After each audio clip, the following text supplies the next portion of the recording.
Hello everyone, I welcome you all to divine learning classes. आज हम लोग chapter 10 का पार्ट सेकंड डिस्कस करेंगे, जिसमें हम प्रोपोर्शन और यूनिटरी मेथड से रिलेटेड क्वेश्चन को सॉल्व करेंगे। ठीक है, तो सबसे पहले हम समझते हैं कि प्रोपोर्शन क्या होता है। Proportions, A proportion is an equality of ratio. Ratio का जो इक्वालिटी होता है, अगर रेशियोज़ आपके इक्वल होंगे, दो रेशियो अगर दिए गए हों, अगर वो रेशियो इक्वल है तो वो क्या होते हैं, प्रोपोर्शन में होते हैं। ठीक है, इसका जो सिंबल होता है प्रोपोर्शन का, वो इस तरह से होता है। जैसे रेशियो का हमने देखा था, ये 2 पॉइंट होता है। प्रोपोर्शन में कितने पॉइंट होंगे, 4 पॉइंट होंगे। ठीक है, इस तरह से 4 पॉइंट होंगे। इसका मतलब क्या होता है, इक्वल। मतलब कि दो रेशियो क्या है, आपके इक्वल है। जैसे ए बी आपका कोई रेशियो में था, लिखा गया इस तरह से, मैंने यहाँ पे लिखा गया है आपका फ्रैक्शन में। ये किसके इक्वल है, सी बाई डी के। तो यहाँ पे ये दोनों क्या है, ए बाई बी जो है वो सी बाई डी के क्या है, तो प्रोपोर्शन में है। ठीक है, यहाँ पे जो इक्वल है इसके जगह पे इस तरह से साइन आता है, ये प्रोपोर्शन वाला। ठीक है, अब और कुछ समझिए। जैसे कि यहाँ पे जो आपका ए हो गया, ये आपका फर्स्ट टर्म है, ये तो आप जानते हो। ये आपका सेकंड टर्म हो गया, तो ये आपका क्या हो जाएगा, थर्ड। और ये आपका फोर्थ टर्म। ठीक है, फर्स्ट, सेकंड, थर्ड और फोर्थ। कुछ और चीज़ें हैं इसमें जानने के लिए, तो समझ लेते हैं पहले उसे। जैसे कि अगर 4 नंबर्स आपके A B C D proportion में है, that means A is to B जो है वो किसके इक्वल है, तो सी इज़ टू डी के। ठीक है, इसका मतलब क्या होता है, इक्वल होना। ठीक है, तो यहाँ पे हमने प्रोपोर्शन का यूज़ किया है। तो इसका मतलब अगर आपके 4 नंबर्स प्रोपोर्शन में होंगे तो प्रोडक्ट ऑफ एक्सट्रीम्स, ये जो बाहर आपको दिख रहा है ना फर्स्ट टर्म, और ये जो फोर्थ टर्म है, ये प्रोडक्ट ऑफ एक्सट्रीम्स मतलब कि बाहर वाले ये हो गए। तो इन दोनों का प्रोडक्ट जो होगा वो प्रोडक्ट ऑफ मीन्स मतलब कि जो अंदर में है, अंदर में क्या है, तो बी और सी है। ठीक है, ये अंदर में है, मीन में मतलब कि बीच में है। तो प्रोडक्ट ऑफ जो एक्सट्रीम्स होगा वो प्रोडक्ट ऑफ मीन्स के इक्वल होगा। क्या हो जाएगा, प्रोडक्ट ऑफ एक्सट्रीम्स जो है वो क्या होंगे, प्रोडक्ट ऑफ मीन्स के इक्वल होंगे। प्रोडक्ट ऑफ एक्सट्रीम्स मतलब इन दोनों का जब हम प्रोडक्ट करेंगे, मतलब कि ए मल्टीप्लाई डी होता है, ए इंटू डी जो होगा वो किसके इक्वल होगा, बी इंटू सी के। B multiply C, that means B into C. तो ये फॉर्मूला है आपको पूरे इस चैप्टर में, इस एक्सरसाइज में जो हम एक्सरसाइज को डिस्कस करेंगे उसमें आपको ये फार्मूला ध्यान रखना है। इसी फार्मूले से हम सॉल्व करेंगे। जब भी हम 4 नंबर्स को प्रोपोर्शन में जब बात की जाएगी तब हम इस फार्मूले का यूज़ करेंगे। ठीक है, अगर 3 नंबर आपके प्रोपोर्शन में हो, ए बी सी, अगर 3 ही नंबर आपके प्रोपोर्शन में हो तो हम उसे कैसे लिखेंगे, ए इज़ टू बी। ए और बी जो है वो ए इज़ टू बी का रेशियो और बी इज़ टू सी का रेशियो इक्वल होगा। इक्वल किसके होगा, तो बी इज़ टू सी के। इस तरह से अगर 3 नंबर्स आपके प्रोपोर्शन में होंगे तो क्या होगा, A is to B proportion B is to C. तो इसका मतलब क्या हो गया, ए बी किसके इक्वल है, तो बी और सी के। अब यहाँ पे भी हम वही यूज़ करेंगे, product of extremes is equal to product of means. तो प्रोडक्ट ऑफ मीन्स क्या होगा, बी स्क्वायर, इसके इक्वल क्या हो जाएगा, तो प्रोडक्ट ऑफ एक्सट्रीम्स। एक्सट्रीम्स में क्या है, तो ए और सी, ए इंटू सी। ठीक है, ए यहाँ पे इंटू छिपा हुआ है ना, तो ए इंटू सी। तो अगर जब आपको ये कहा जाएगा कि 3 नंबर्स आर इन प्रोपोर्शन, तो आपको इस फॉर्मूले का ध्यान रखना है। अगर 4 नंबर्स की बात होगी तो आपको ये ध्यान रखना होगा, A into D is equal to B into C. ये 4 नंबर्स के लिए और ये 3 नंबर्स के लिए। ओके, तो आइए हम अपने एक्सरसाइज की तरफ चलते हैं। एक्सरसाइज 10B, फर्स्ट क्वेश्चन में कहा गया है कि determine if the following numbers are in proportion. आपको इसमें बताना है कि कौन कौन से नंबर आपके प्रोपोर्शन में है या नहीं है, तो आप इसको चेक करिएगा। तो चलिए हम सॉल्व करते हैं, इसका फर्स्ट क्वेश्चन सॉल्व करते हैं और देखते हैं कि ये प्रोपोर्शन में है या नहीं। फर्स्ट का 1, 4:6, क्या ये 8:12 के इक्वल है। ये क्वेश्चन में था। तो सबसे पहले देखिए ये सिंपलेस्ट फॉर्म में नहीं है, ये दोनों रेशियो आपके सिंपलेस्ट फॉर्म में नहीं है। तो पहले आपको क्या करना होगा, दोनों को सिंपलेस्ट फॉर्म में करना है। तो इसे हम करते हैं पहले। 4/6 इज इक्वल टू क्या आ जाएगा, ये 2/3। 2 के टेबल से ये 2 टाइम्स में और ये 3 टाइम्स में, 2/3 आ गया। एंड इसको हम ले आते हैं प्रोपोर्शन में 8/12। 4 2 ज़ा 4 3 ज़ा क्या आ गया 2/3। तो यहाँ पे आप देख पा रहे हो कि इसे जब हमने सिंपलेस्ट फॉर्म में किया है तो आपका यहाँ भी 2/3 मिला और यहाँ भी आपका 2/3 मिला। दैट मीन्स ये जो दोनों रेशियोज़ हैं ये क्या हो गए आपके प्रोपोर्शन में। तो आप लिख सकते हो hence 4:6 and 8:12 are in proportion. ठीक है, ये क्या है तो प्रोपोर्शन में है। और अगर इक्वल नहीं होगा दोनों का रेशियो, दोनों का फ्रैक्शन वाला वैल्यू अगर इक्वल नहीं हुआ तो आप क्या लिखोगे, आर नॉट इन प्रोपोर्शन। बस थोड़ा सा यहाँ पे सेंटेंस यहाँ पे चेंज हो जाएगा, आर नॉट हो जाएगा नॉट इन प्रोपोर्शन। तो हम वो वाला भी क्वेश्चन एक सॉल्व कर लेते हैं। देखिए जैसे फर्स्ट का ये क्वेश्चन नंबर हम 3 का सॉल्व करते हैं। ठीक है, 33, 121, 9 और 96। ठीक है, देखिए क्या होगा इसका, इसको चेक करते हैं। 33:121 प्रोपोर्शन 9:96। तो पहले हम इसे क्या कर लेते हैं, ये दोनों तो आपके सिंपलेस्ट फॉर्म में नहीं है तो सिंपलेस्ट फॉर्म में करेंगे। पहले इसे करेंगे तो 11 3 ज़ा और 11 1 ज़ा 11 1 ज़ा ये आपका 11 टाइम्स में आएगा। तो यहाँ पे क्या आया आपका 3/11। एंड इसका ले लेते हैं 9/96। 3 के टेबल से 3 3 ज़ा और ये 3 3 ज़ा 3 2 ज़ा क्या आ गया, ये 3/32। तो ये देखिए यहाँ पे आपका न्यूमरेटर तो सेम है बट डिनोमिनेटर में दोनों क्या हो गया, अलग हो गया। दैट मीन्स ये जो आपके रेशियोज है ये दोनों ये क्या है, इक्वल नहीं होंगे। तो आप लिख सकते हैं सो या हैंस आप लिखिए, हैंस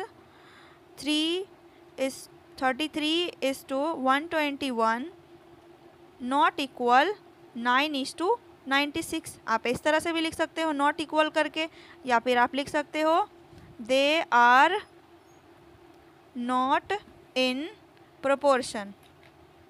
ठीक है, they are not in proportion. तो ये आपका थर्ड वाला हो गया।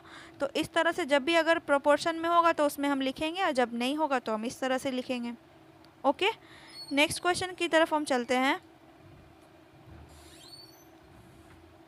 क्वेश्चन नंबर इसका हम सेकंड देखिए, आपसे सेम वही कहा जा रहा है, पूछ रहा है कि ये प्रोपोर्शन में है या नहीं। तो ये आप सॉल्व कर लोगे, इसमें कुछ नहीं है, जैसे हमने फर्स्ट का सॉल्व किया है वैसे आप सॉल्व करके यहाँ पे क्या होगा, वेरीफाई करना है। वेरीफाई दैट मीन्स ये आपके प्रोपोर्शन में नंबर हैं तो आप चेक करिए और बताइए ये प्रोपोर्शन में होंगे या नहीं। ठीक है, ये प्रोपोर्शन में होंगे, क्योंकि जब भी वेरीफाई की बात आती है तो आपका वो आंसर ये जो होंगे वो सही होंगे, आपको सिर्फ उसे प्रूफ करना है। ठीक है, यहाँ पे ये नहीं कहा जा रहा है कि आपको चेक करना है, यहाँ पे ये प्रोपोर्शन में होंगे, इसलिए आपको बस देखना है कि दोनों इक्वल आ रहे हैं कि नहीं, दोनों रेशियो इक्वल आ रहे हैं कि नहीं। तो आपको वैसे ही बनाना है जैसे फर्स्ट वाला बनेगा।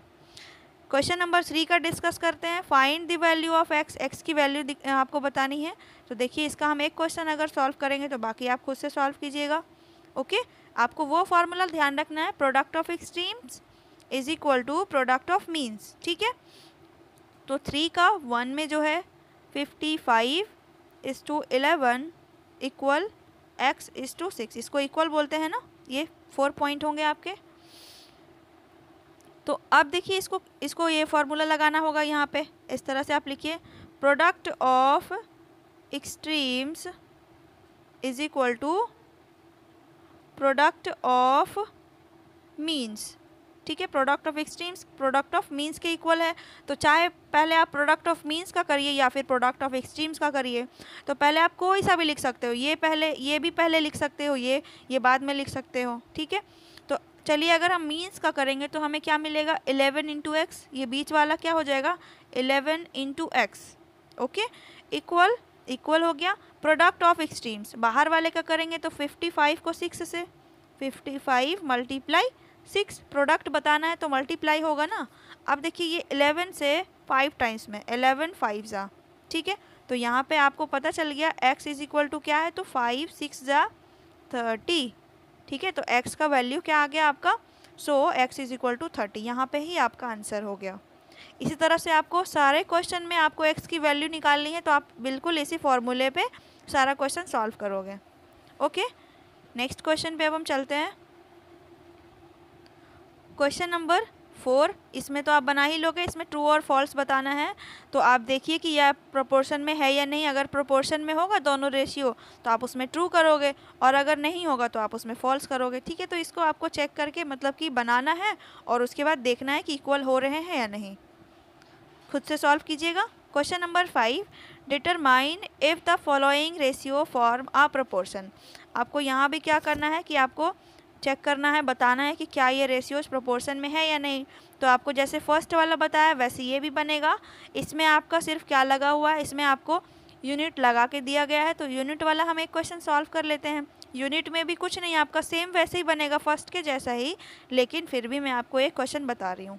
ठीक है, चलिए क्वेश्चन नंबर 5 का 1 है आपका 25 centimetre is to 1 metre and rupees में है आपका 40 इज टू रुपीज़ 160। ये है शायद 160, हाँ। तो फिर देखिए आपको क्या करना है, दोनों को देखना है कि ये प्रोपोर्शन में है या नहीं। तो पहले दिस डिवाइड दिस करेंगे। 25 सेंटीमीटर में है आपका और 1 आपका मीटर में है, तो 1 मीटर इज इक्वल टू क्या होता है, कितना सेंटीमीटर होता है। क्योंकि दोनों हमें दोनों यूनिट सेम में चाहिए, तो ये 100 आपका क्या हो जाएगा, 100 हो जाएगा, 100 सेंटीमीटर। तो आपको यहाँ 100 लिखना होगा। 25 बाई 100 इक्वल, आप इसको कैंसिल कीजिए। 25 4 जा क्या आ गया 1/4। ठीक है, इधर तो 1/4 एंड आप इधर चेक कीजिए तो 40/160, 40/160 तो 0 से 0 और 4 4 जा यहाँ पे क्या आ गया आपका 1/4। ठीक है, तो दोनों आपके क्या हो गए, दोनों आपके जो ये जो वैल्यू है फ्रैक्शन वाला, दोनों क्या हो गया, सेम सेम हो गया। दैट मीन्स ये दोनों जो हैं ये क्या हो जाएंगे, इक्वल। तो आप लिख सकते हो सो या हैंस करके लिखिए, hence they are in proportion. ठीक है, इसमें आपको यूनिट का बस थोड़ा सा ध्यान रखना है, यूनिट चेंज कीजिएगा। जहाँ पे नीड होगी वहाँ पे आपको यूनिट चेंज करना है। किलोग्राम में होगा और एक ग्राम में होगा तो आप किलोग्राम को ग्राम में चेंज कीजिए, तो दोनों यूनिट सेम हो जाएगा। अगर एक रुपीज़ है और एक पैसा है तो आप रुपीज़ वाले को पैसा में चेंज कर लीजिए, तो सेम हो जाएगा यूनिट। ठीक है, तो इस तरह से आपको 5 का सॉल्व करना होगा।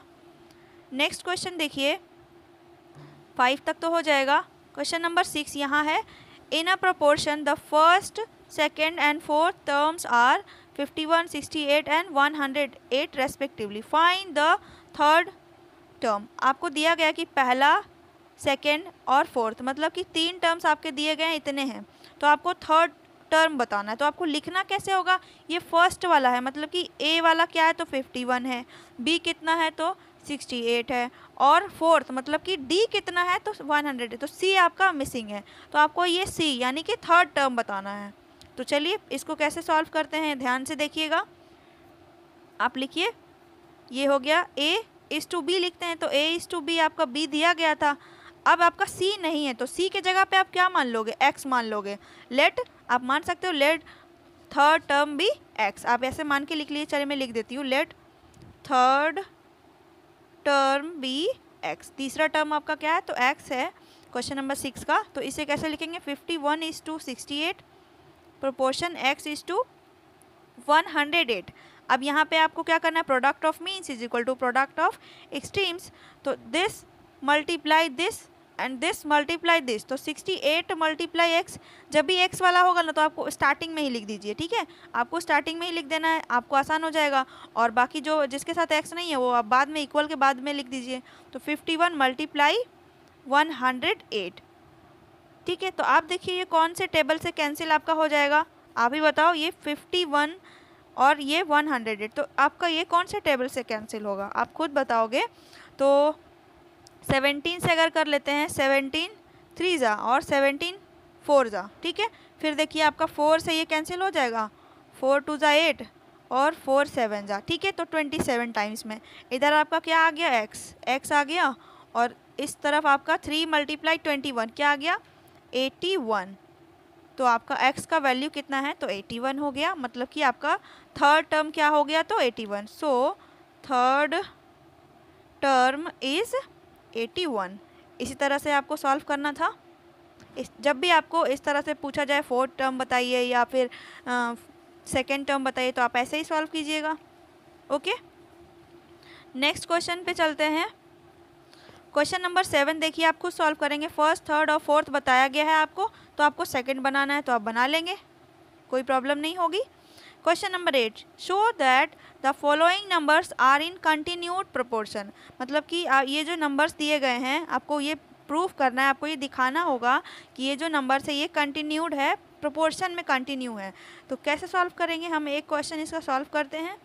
क्वेश्चन नंबर 8 का 1, 48, 60 और 75। जब 3 नंबर आपके दिए गए हैं तो क्या होता है, जब मैंने बताया था जब आपके 3 नंबर्स दिए गए होंगे ए बी सी, तो हम क्या करते हैं, B square is equal to A C करते हैं। ठीक है, B square is equal to A C करते हैं। तो आपको यही ध्यान रखना है कि बी स्क्वायर, बी यहाँ पे क्या है, ये ए है, ये बी है, ये सी है। तो आप इसको जब लिखोगे तो ऐसे लिखोगे ना, 48:60, फिर प्रोपोर्शन 60, बी आपका डबल आता है ना, तो बी बी बी और फिर उसके बाद सी आपका क्या आ जाएगा, 75। मैंने बताया था A:B और इक्वल B:C, ये 3 नंबर्स के लिए ये होता है। अब यहाँ पे भी आपको वही formula, product of means is equal to product of extremes, तो सेम आ जाएगा, यही चीज़ आएगा, B square is equal to A C. तो बी स्क्वायर मतलब कि 60 का स्क्वायर, 60 का स्क्वायर दैट मीन्स 60 आपका 2 बार मल्टीप्लाई होगा, है ना, 60 × 60 इक्वल टू 48 × 75। अब देखिए कैंसिल करते हैं टेबल से, कौन से टेबल से हो जाएगा, 15 4 जा 15 5 जा, फिर 4 से आपका 4 1 जा और 4 2 जा, फिर देखिए 12 से आपका ये कैंसिल हो जाएगा, 12 5 जा। ठीक है, इधर 5 इधर भी 5, देखिए 5 और 5 कैंसिल हो गया फिर दोनों तरफ, तो आपका यहाँ पे भी 1 बचा और यहाँ पे भी 1 बचा, दोनों तरफ क्या हो गया आपका, इक्वल हो गया ना। तो आप लिख सकते हो hence this this and this are in continued proportion.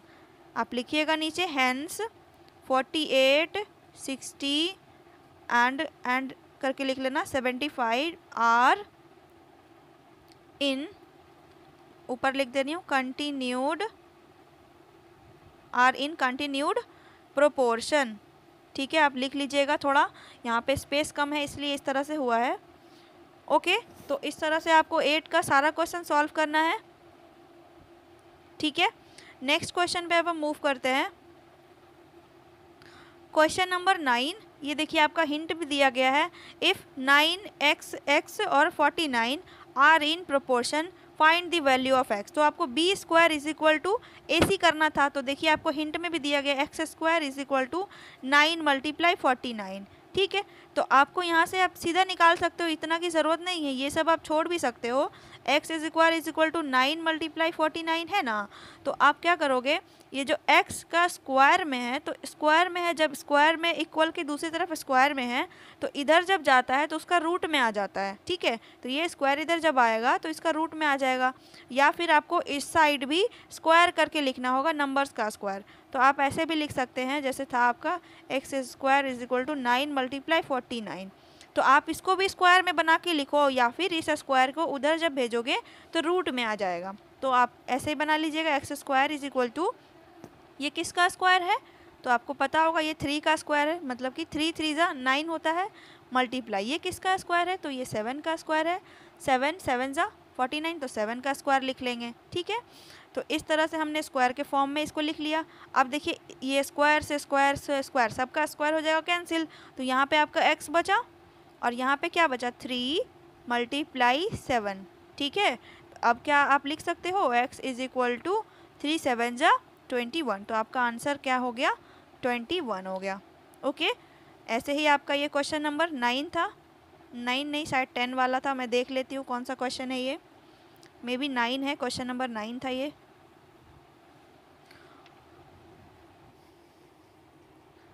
Question number 10, an electric pole cast a shadow of length 20 meter at a time when a tree 6 metre high cast a shadow of length 8 metre. कहा जा रहा है कि एक electric Paul है जो अपनी shadow cast करती है, उसकी लेंथ कितनी है शैडो की 20 मीटर है। उसी टाइम पर एक जो ट्री है जिसकी हाइट कितनी है 6 मीटर, वो कितना कास्ट करती है अपना शैडो, तो 8 मीटर की लेंथ होती है। तो पूछ रहा है कि find the height of the pole. तो पोल की हाइट क्या होगी, आपको हिंट में दिया गया है height of the tree. Tree का जो हाइट है कितना है, तो 6 है। इस टू जो हाइट ऑफ द ट्री है इससे किसका रेशियो लेंगे, तो इसके शैडो से। शैडो कितना है, तो 8 मीटर का शैडो बनाता है। इक्वल किसके करेंगे, या इक्वल या फिर यहाँ पे आप प्रोपोर्शन का भी साइन दे सकते हो। हाइट ऑफ पोल, पोल की हाइट क्या है, तो मान लेते हैं आप ऐसे लिखिएगा, let the height of the pole be X. इस तरह से आप लिखिएगा। तो एक्स माना है इसका पोल का क्या हाइट, तो पोल शैडो कितना बनाता है, इसकी शैडो की लेंथ कितनी है, दिया गया है आपके क्वेश्चन में 20 मीटर, तो 20 लगा लेंगे। अब देखिए इसको सॉल्व कर लेंगे। Product of means is equal to product of extremes. तो पहले अंदर वाले को करेंगे मल्टीप्लाई, तो 8 into X is equal to 6 into 20। अब इसको कैंसिल वैंसिल करते हैं, 4 2 ज़ा और 4 5 ज़ा, फिर 2 3 ज़ा। तो आपका x का जो वैल्यू आ गया वो कितना आ गया, 5 3 ज़ा 15 मीटर। ठीक है, तो 15 मीटर। नेक्स्ट पेज पे देख लीजिए, यहाँ पे आपको दिख जाएगा ये 15 मीटर। यही आपका आंसर हो गया। क्वेश्चन नंबर 10 आप इस तरह से ही सॉल्व कर लेंगे। ओके, अब नेक्स्ट में देखिए क्या है, क्वेश्चन नंबर 11। ये आप खुद से सॉल्व कीजिएगा। एक्स की वैल्यू फाइंड करनी है, product of means is equal to product of extremes. अब हम यूनिटरी मेथड से क्वेश्चन को डिस्कस करेंगे। ओके, यूनिटरी मेथड आपको पता होगा, जब हमें 1 का कॉस्ट दिया गया है और हम कॉस्ट ऑफ मेनी मतलब बहुत ज़्यादा का, उससे ज़्यादा का कॉस्ट निकालते हैं तो हमें मल्टीप्लाई करना होता है, और जब ज़्यादा का दिया होगा और हमें 1 का निकालना होगा तो हम डिवाइड करते हैं। ठीक है, सेम यहाँ पे भी है। कॉस्ट ऑफ मेनी ज़्यादा से जब हम 1 का निकालेंगे तो डिवाइड करेंगे, और 1 से जब हम ज़्यादा का निकालेंगे तो मल्टीप्लाई करेंगे। ठीक है, ये पॉइंट्स आपको ध्यान में रखना है। अब यहाँ पे एक्सरसाइज 10C क्वेश्चन देखिए। फर्स्ट में, if the cost of 14 metre of cloth is rupees 1819। कहा गया कि 14 मीटर क्लॉथ का जो कॉस्ट है वो इतना रुपीज़ है। तो find the cost of 6 metre cloth. 6 metre cloth का कॉस्ट क्या होगा, तो पहले हम 1 मीटर का निकालेंगे, फिर हम 6 मीटर का। तो यूनिटरी मेथड में इस तरह से ही सॉल्व होता है। आपको लिखना होगा cost of 14 metre of cloth is equal to rupees 1890। ठीक से कर दे रही हूँ मैं, 1890 सेकेंड। ठीक है, 0।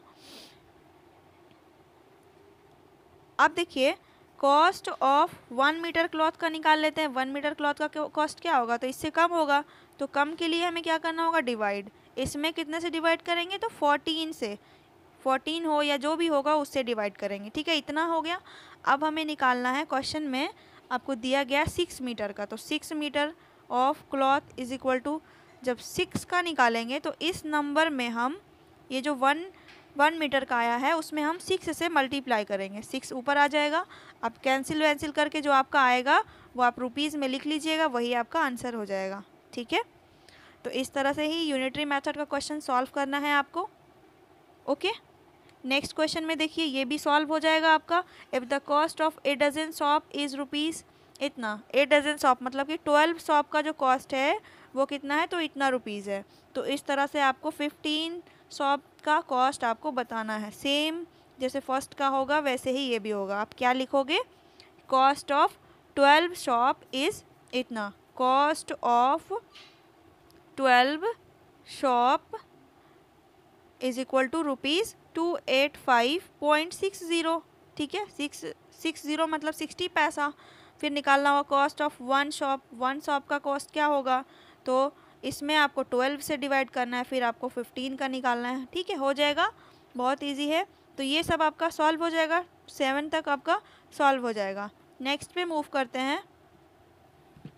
Question number 8, 4.5 gram of N alloy of copper and zinc contains 3.5 gram of copper. इसमें कहा जा रहा है कि 4.5 ग्राम अलॉय में इसमें कॉपर और कॉपर का जो मतलब कॉपर कितना है, तो 3.5 ग्राम कॉपर है।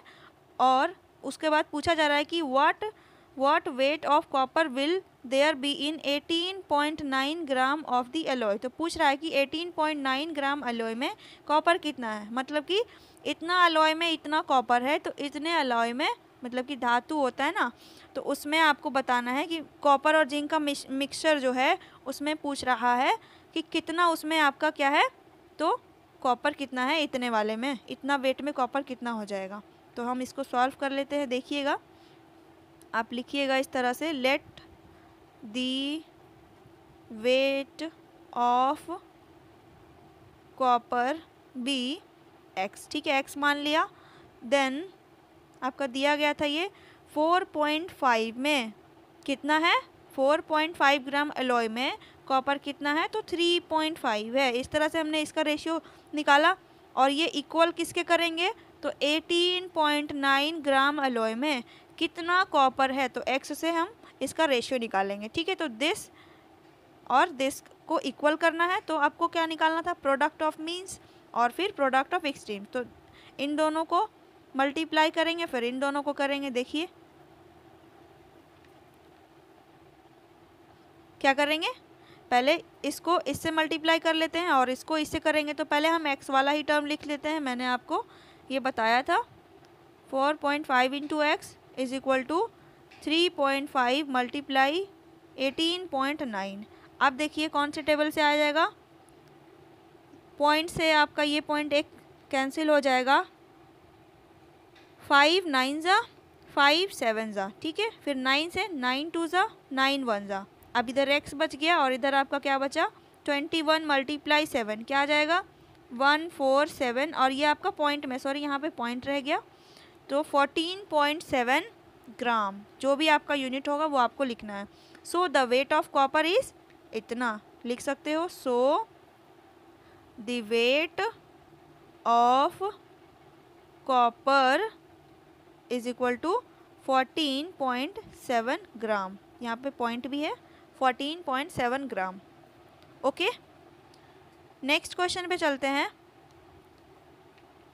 Question number 9, 35 inland letters cost इतना, how many such letter can we buy for rupees इतना। मतलब कि कहा जा रहा है कि इतना इनलैंड लेटर का जो कॉस्ट है वो इतना रुपीज़ है, तो इसी तरह से अगर इतना रुपीज़ को अगर लगाएंगे तो हमें कितना लेटर्स मिलेगा, ये आपको बताना है। तो कैसे इसको बनाएंगे, देखिए आपको वैसे ही लिखना है। Question number 9, number of inland letters whose total cost is ₹87.50, जिसका कॉस्ट जो है इतना है, तो वो कितने हैं नंबर्स में आपको लिखना है ना। 35 आपका दिया हुआ था। Number of inland letters whose cost, total cost, अब हमें कितने का निकालना है, अब हम 1 का ले लेते हैं, 1 रुपये में। ठीक है, टोटल कॉस्ट इज़ 1 रुपीज़। अब 1 रुपीज़ में कितने आएंगे, इसको लिखते हैं इस तरह से, ₹1 करके। ठीक है, ₹1 इज इक्वल टू क्या हो जाएगा, 1 का निकालेंगे तो 35 डिवाइड करेंगे इससे, 35 डिवाइड 87.50। ओके, यहाँ तक तो आप समझ गए। अब आपको निकालना कितने का है, तो आपको 315 रुपीज़ का निकालना है। तो आप लिख सकते हो number of inland letters whose total cost ₹315। तो इसमें क्या करेंगे, इसमें आपको 315 से मल्टीप्लाई करना होगा। तो मैं यहाँ लिख दे रही हूँ, देख लीजिएगा, इक्वल 33 डिवाइड बाई 87.50 मल्टीप्लाई 315। इसको आप सॉल्व कीजिएगा। ठीक है, आपका आंसर आ जाएगा, ये सॉल्व कीजिएगा, वो आपका नंबर्स में आपका आ जाएगा 126 आ जाएगा। ठीक है, आंसर क्या आ जाएगा आपका 126। ओके, नेक्स्ट क्वेश्चन पे मूव करते हैं। क्वेश्चन नंबर 12, ए कार ट्रेवल्स 195 किलोमीटर इन 3 आवर्स। ये सब आपका क्वेश्चन सॉल्व हो जाएगा, बहुत इजी है।